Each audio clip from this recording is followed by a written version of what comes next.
Now that I've seen Zack Snyder's Army of the Dead, I can tell you that it is definitely Aliens meets Ocean's 11, and it is Las Vegas to its very core. In fact, the zombies seem like Cirque du Soleil performers. Once that occurred to me, I got a real hoot out of it.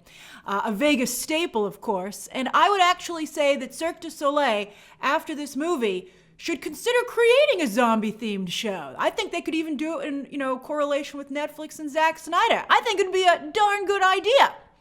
And while the movie is chock full of great characters across the board, the best are the female characters. By far.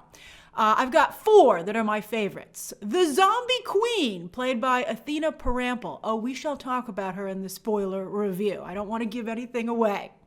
To stuntwoman turned actress Samantha Joe. She's actually been acting for a while, but she's largely done stunt work that you would have seen.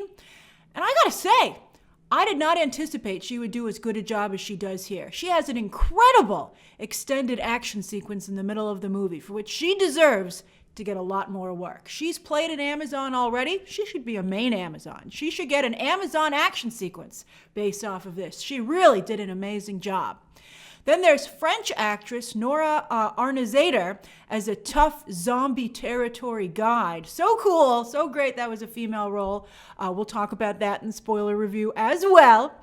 To stand-up comedian Tig Notaro. Wow, there's so many interesting things about her performance. First off, because Chris D'Elia originally played this role, and then he, of course, had that horrible scandal, that he had to be digitally wiped out of the movie, and then Tig Notaro was inserted in his place. She never filmed with the rest of the cast, and you would never be able to tell that. It is a technological marvel.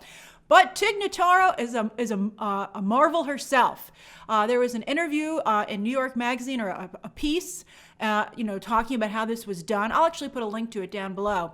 And she said she was nervous to do this role because she's a stand-up comedian. She didn't really know if she would do a good job as an actress. And I gotta say, she's an actress. She's fantastic here. So, so good.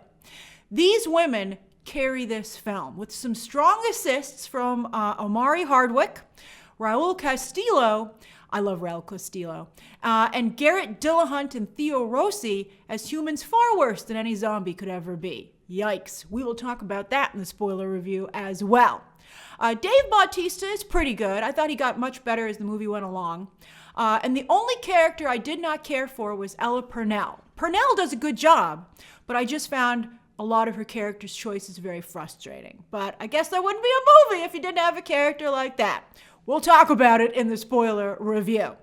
Matthias Schweighöfer, who of course is getting a prequel that he's actually directing.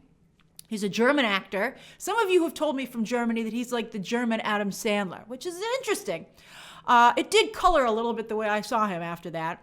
I thought he was fine in his role, but I was distracted because he plays the safecracker. And it occurred to me while I was watching the movie, never while I was watching the trailers, but when I was watching the movie, I was like, wait a minute, Bly Tanaka. If this is your casino, why don't you just give me the combination to the safe? I can't believe nobody ever brought that up. All right, so anyway, this is, as I said, a non-spoiler review of a very Zack Snyder movie. In fact, it was super cool to see his and Deborah Snyder's new Stone Quarry logo with some animation to it at the front of the movie. That was really nice. We start out with an extended Watchmen-style prologue as to how this whole mess happened, as well as a few scenes later, an imagining of how this heist is going to go. And I bring this up not only because it's cool sequences, but most of what you've seen in the trailers are in fact from this early part of the movie. So that means there are plenty of surprises in store. One of my favorite aspects of the movie is as the team comes together early on, I've never seen a movie or even a TV show have more fun with on a need-to-know basis, right? What people needed to know. I thought that was very clever writing and very realistic. Usually in movies, everyone's really upfront about a team situation. And here, there was a lot of on a need-to-know basis. My favorite line in the movie, though, was early on, and it's actually by Bautista, to be fair. And it's when Tanaka is sitting down with Bautista in that diner, and he's like, wow, your life's not going so well considering you're a Medal of Honor winner. And Bautista interrupts him, and he says, deadpan, I'm well aware of my situation. I thought that was fantastic. which is why he and the whole team are willing to risk their lives for a few million, or in some cases, a couple grand.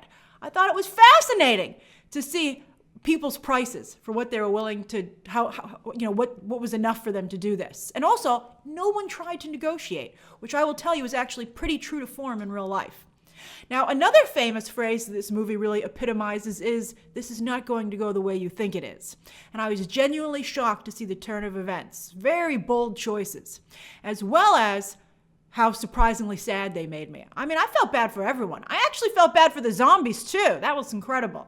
I think another famous phrase about this movie really, personifies is that the little guy always gets the shit end of the stick. Like, it's very true in this movie. And I have to say as well that since we're currently living through a pandemic, a zombie apocalypse suddenly doesn't seem that far-fetched. I'm like, I feel like maybe this could happen. And this movie has a very cool, realistic approach, which is also another interesting layer to it. It's very much like a current zombie movie. I think it's more current than they even anticipated it would be. Some of the news clips that they insert throughout are actually very, very funny, very biting. Valentine the tiger is, of course, mesmerizing. And don't worry, you haven't seen all of Valentine. He has a killer scene in the third act, which is straight out of The Revenant. That was amazing. The makeup on that thing, wow. I felt Valentine's kill. There's a lot of cool zombie world building here as well, with some really neat, very new ideas for zombie mythology. That zombie queen boy, we are going to definitely talk about her. And of course, the movie leaves the door open for more. And you might wonder if there's an end credit scene. There kind of is. It's instead of buried in the credits or in mid-credits, it's right at the end of the movie. They just tack it on at the end. But it's very well done.